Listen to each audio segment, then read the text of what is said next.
Yooyaa akkam jirtu nagaa keessanii jiruuf jireenyi badhaadhaa. Ani nagaa kooti galata waaqayyoo ta'u Dibooraadha. Baga nagaan gara Kemo Tube chaanaalitti deebitanii dhuftanii namoonni na duukaa turtan yaada keessan naaf hirtan ulfaadhaa galatoomaan isinii jechuu barbaada. Akkasumallee namoonni chaanaalii kanaaf haaraa taatan baga nagaan gara Kemo Tube chaanaalii dhuftanii.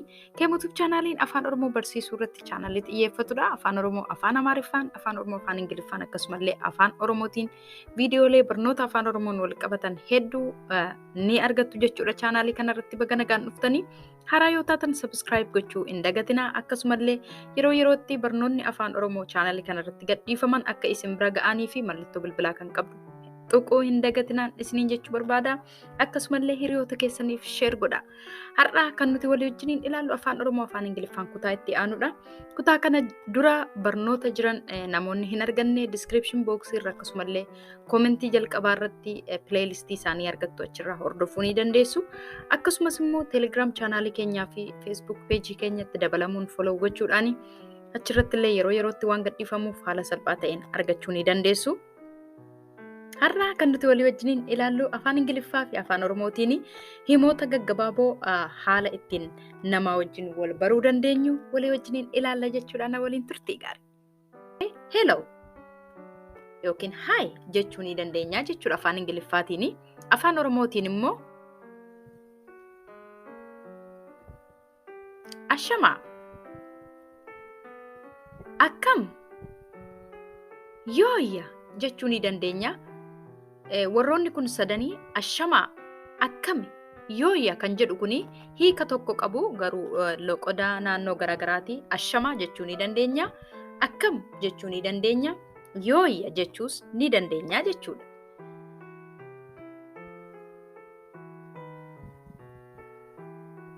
How are you?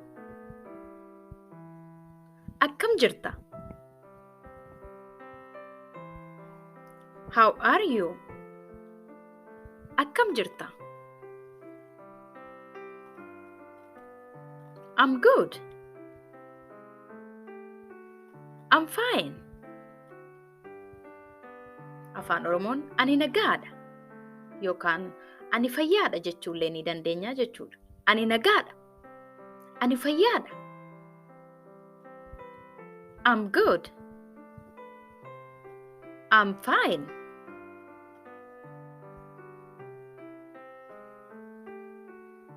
Good. And you? Gaariidha. Ati hoo? Nama sana deebisnee gaafachuu yoo barbaanne good. And you? Afaan Oromoon gaariidha. Ati hoo?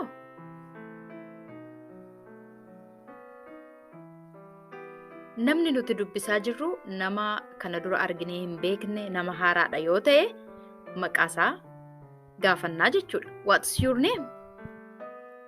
Maqaan kee eenyu? What's your name? Maqaan kee eenyu? My name is Iftu. Maqaan koo Iftuudha. Maqaa keessan bakka buufachuu dandeessu. Maqaan koo Iftuudha. Maqaan koo Boonaadha. Maqaan koo Tolaadha. My name is Iftu. My name is Bona. My name is Tola. Maqaan koo Iftuudha. Yookaan I am Iftu jechuullee ni dandeenya. Ani Iftuudha. I am Iftu. Ani Iftuudha. My name is Iftu jechuu ni dandeenya. I am Iftu jechuullee ni dandeenya jechuudha. Afaan Oromootiin illee maqaan koo Iftuudha yookaan ani Iftuudha jechuu ni dandeenya. Nice to meet you. Nama haaraadha yoo ta'e namni nuti wajjiniin wal barru kun nama haaraadha yoo ta'e namni nuti nagaa gaafannu yookiin namni nuti dubbisaa jirru kun nama haaraadha yoo ta'e nice to meet you.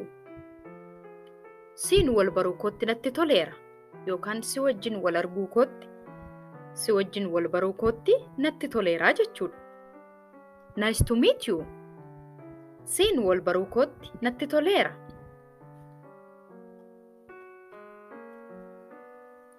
Nice to meet you too.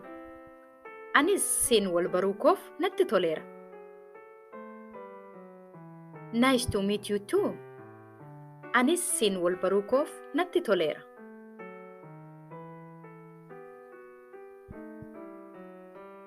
Akkasumallee bakka inni irraa dhufe namni nuti waliin haasa'aa jirru sun bakka inni irraa dhufe gaafachuudhaaf where are you from? Eessarraa dhufte? Where are you from? Eessarraa dhufte? Sana booda biyyarraa dhufte itti dabaluun I am from Ethiopia. Ani Itoophiyaa irraati. I am from Ethiopia. Ani Itoophiyaa irraati. Nama sana deebisnee gaafachuu yoo barbaanne how about you? Ati hoo? I am from Ethiopia. How about you? Ani Itoophiyaa irraati. Ati hoo? I am from Ethiopia. How about you? Ani Itoophiyaa irraati. Ati hoo? How about you? Ati hoo?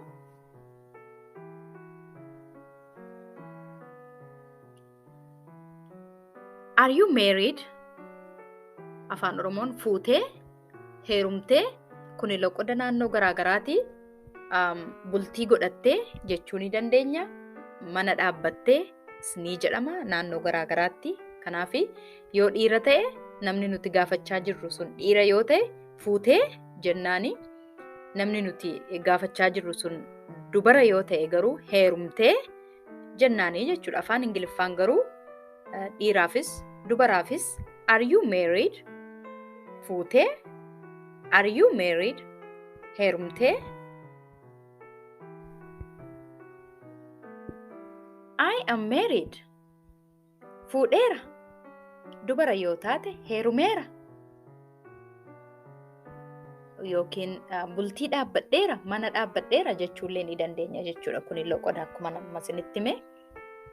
Afaan Ingiliffaan dubaras dhiiras yoo taane I am married jechuu ni dandeenya jechuudha. Afaan Oromoon garuu yoo dhiira taane fuudheera jennaa, dubara yoo taane heerumeera jennaa jechuudha. I am married. Fuudheera. Heerumeera. Where do you live? Eessa jiraatta? Where do you live? Eessa jiraatta? I live in Canada. Canadaan jiraadha. I live in Canada. Canadaan jiraadha.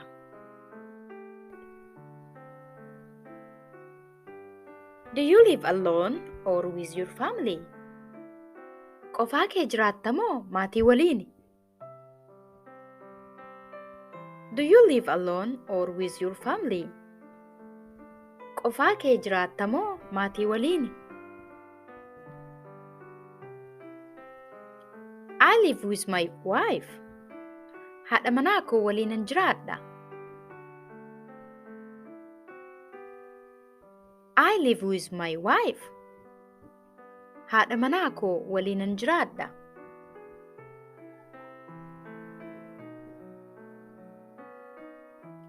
Do you have sisters and brothers? Obboleettii fi obboleessa qabdaa?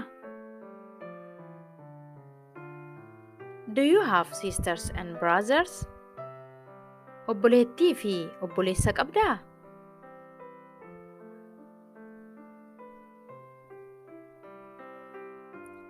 I have 2 brothers and 1 sister. Obboleessa lamaa fi obboleettii tokkon qaba. I have 2 brothers and 1 sister. Obboleessa lamaa fi obboleettii tokkon qaba. Tolee, barnoonni koo har'aa kana fakkaata ture. Akka isin fayyade abdii guddaan qaba. Gaaffii yaada yoo qabaattan koomentii irratti barreessuu hin dagatinaa. Akkasumallee wanta barachuu barbaaddan koomentii irratti barreessaa. Koomentii keessan nan dubbisa yeroo hundumaa isinii deebisuuf yoo natti baay'ate illee garuu nan dubbisa. Yaada keessan waan ta'eef barreessuu hin dagatinaa. Akkasuma hiriyoota keessaniif sheer godhaa. Ulfaadhaa, galatoomaa. Yeroo itti aanu barnoota kabiraan haga walitti deebinutti nagaatti tura.